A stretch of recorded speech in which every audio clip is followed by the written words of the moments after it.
तंदुरुस्त मंदुरुस्त चैनल पर आपका स्वागत है।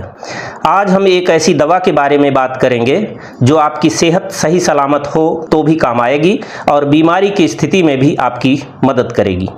लेकिन वीडियो शुरू करने से पहले एक दो ज़रूरी बात ज़रूर सुनते चलिए।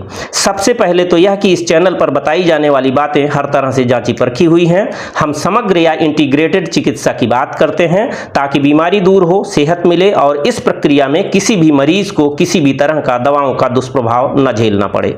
हम आयुर्वेद, होम्योपैथी, प्राकृतिक चिकित्सा वगैरह के समन्वय की बात करते हैं ताकि हर पैथी की अच्छी बातों का लाभ लिया जा सके और इस तरह आधा अधूरा नहीं बल्कि संपूर्ण स्वास्थ्य प्राप्त हो। दूसरी बात यह कि इस चैनल पर परामर्श देने वाले का चेहरा आप नहीं देख पाएंगे, क्योंकि कई बार ऐसे वीडियो आपके सामने आएंगे जिनमें यूट्यूब और सोशल मीडिया के दूसरे मंचों पर अतिशयोक्तिपूर्ण या हवाई नुस्खे बताने वाले डॉक्टरों की असलियत भी बताई जाएगी। इस चैनल के संचालक के नाम से देश के तमाम डॉक्टर और बुद्धिजीवी चूंकि अच्छी तरह परिचित हैं, तो ऐसे में अगर चेहरा सामने होगा तो बेवजह के विवाद खड़े होंगे और कई बार यारी दोस्ती निभाने का धर्म संकट भी पैदा होगा। आप समझ ही सकते हैं कि चेहरा सार्वजनिक होने पर राह चलते आए दिन परिचितों अपरिचितों का सामना करना भी परेशानी का एक कारण बन सकता है। तो यही सब सोचकर हमने फेसलेस चैनल चलाने का फैसला लिया। बहरहाल 100 बात की एक बात कि चेहरा नहीं सही सलाह जरूरी है। खैर, आइए अब मुद्दे की बात करते हैं। डिस्क्लेमर के तौर पर यह भी समझिए कि हम सिर्फ सलाह दे रहे हैं। कहीं कुछ शंका कुशंका हो तो समझदारी इसी में है कि किसी अच्छे चिकित्सक से सलाह लेकर अपना इलाज शुरू करें। यूं समझदार को इशारा काफी है कि उसे कब डॉक्टर के पास जाना चाहिए और कब डॉक्टरों के चंगुल से बचना चाहिए। यह आसान और सस्ती सी दवा आपकी रोग प्रतिरोधक क्षमता को बेहतर बनाएगी जो हम बताने जा रहे हैं, और आपको यह दवा स्वस्थ बनाए रखने में मदद करेगी। विशेष रूप से नर्व सिस्टम की बीमारियों से आपकी रक्षा करेगी, मानसिक शक्ति को बनाए रखेगी। इसका समय समय पर सेवन करते रहेंगे तो पक्षाघात या कहें पैरालिसिस जैसी स्थितियां सामने नहीं आने देगी। मानसिक या शारीरिक दुर्बलता या कहें कमजोरी दूर करेगी और थकावट की स्थिति में आपको तरोताजा करने में भी मदद देगी। शरीर में दर्द हो, नींद ठीक से ना आती हो तो उसमें भी कुछ न कुछ फायदा जरूर पहुंचाएगी। घबराहट, चिड़चिड़ापन की वजह से परेशानी हो तो भी आप इसका सेवन कर सकते हैं। शरीर में खून की कमी हो तो भी इस दवा को ले सकते हैं। नुकसान कुछ भी नहीं और बिना डॉक्टरी सलाह के भी कुछ दिनों तक लेते रहने में कोई हर्ज नहीं। इसे एक सामान्य टॉनिक के तौर पर भी कभी कभार लिया जा सकता है। बच्चे, जवान, बूढ़े सभी ले सकते हैं। छोटे बच्चों के शारीरिक और मानसिक विकास में यह अद्भुत मदद कर सकती है। एलोपैथी, आयुर्वेदिक या होम्योपैथी की दूसरी दवाएं चल रही हों तो भी इसे मरीज को दिया जा सकता है। अब सुनिए इस दवा का नाम। इस दवा का नाम है बायो कॉम्बिनेशन 24, बायो कॉम्बिनेशन 24। इसे BC24 के नाम से भी आप याद रख सकते हैं। होम्योपैथिक स्टोर पर आप 24 नंबर बोलेंगे या 24 नंबर बोलेंगे तो भी दुकानदार यह दवा आपको दे देगा।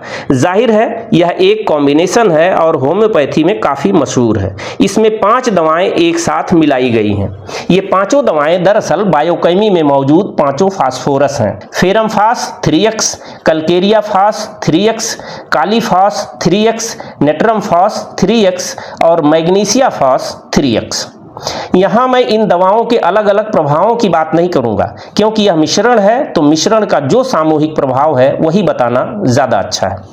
बायो कॉम्बिनेशन 24 को सेवन करने का तरीका वयस्कों और बच्चों के लिए अलग अलग है। वयस्कों को दवा की 4-4 गोली सवेरे, दोपहर, शाम लेनी चाहिए। 2 खुराकों के बीच में 3-4 घंटे का अंतर अवश्य रखें। इसे दिन में 3-3 घंटे के अंतर पर 4 बार भी ले सकते हैं। दवा जीभ पर रखकर चूसनी है। साथ में 1 आध चम्मच गुनगुना पानी भी मुंह में डाल लें तो और भी अच्छा, अन्यथा बिना पानी के भी काम चलेगा। याद रखिए कि एलोपैथी की तरह पानी के साथ गोलियां सीधे निगलनी नहीं है। जीभ की स्वाद कलिकाओं के संपर्क में दवा का रहना जरूरी है, क्योंकि बिना ऐसा किए या सीधे गोलियां निगल लेंगे तो कोई फायदा नहीं होगा। पेट से नहीं, होम्योपैथी दवाओं का काम जीभ से शुरू होता है। एलोपैथी के हिसाब से दवा लेने की हमारी सामान्य आदत होती है, पर होम्योपैथी की दवाएं जब भी लें तो दवा सेवन करने के तरीके के इस अंतर को अवश्य ध्यान में रखें। यह भी ध्यान में रखें कि होम्योपैथी दवाओं को कभी भी सीधे हाथ से नहीं छूना चाहिए। जीभ पर पड़ने से पहले दवा का संपर्क शरीर की बाहरी त्वचा से नहीं होना चाहिए। जो मदर टिंचर वगैरह बाहरी प्रयोग के लिए प्रयोग किए जाते हैं सिर्फ उन्हीं को हाथ से स्पर्श किया जा सकता है। यहीं पर याद दिलाता चलूं कि यदि ये बातें आपको उपयोगी लग रही हों तो चैनल को सब्सक्राइब करके हमारी हौसला अफजाई भी कर ही दें। उम्मीद है सब्सक्राइब बटन आप जरूर दबाएंगे, इससे हमें बेहतर काम करने का हौसला मिलेगा और नतीजे के तौर पर आपको ऐसे वीडियो नियमित मिलते रहेंगे। वयस्कों के दवा लेने का तरीका समझने के बाद आइए अब बच्चों की बात करते हैं। यह भी आसान है और वैसा ही है, बस दवा की मात्रा कम कर देनी है। 2 साल से कम उम्र के बच्चों के लिए दवा की 1 गोली पर्याप्त है। नवजात या दूधमुहे बच्चों को दवा की गोली मां के दूध में मिलाकर भी दे सकते हैं। 2 साल से ऊपर और 10 साल से नीचे के बच्चों को 2-2 गोली की मात्रा में दवा दे सकते हैं।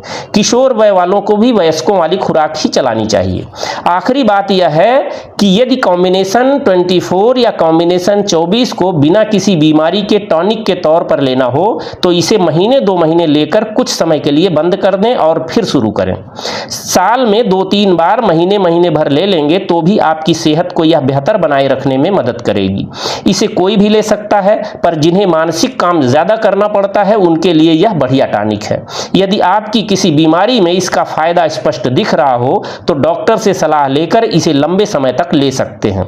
शरीर में कोई जटिल स्थिति हो तो अन्य दवाओं के साथ डॉक्टर कहे तो सहायक दवा के रूप में इसे भी ले सकते हैं। आज बस इतनी सी बात। हमारी सलाह अच्छी लगी हो तो वीडियो को अपने मित्रों में भी साझा करें ताकि स्वस्थ भारत का हमारा कुनबा तेजी से आगे बढ़े। स्वस्थ रहें, मस्त रहें, अच्छे काम में व्यस्त रहें। बहुत बहुत धन्यवाद। वंदे मातरम। स्वस्थ भारत।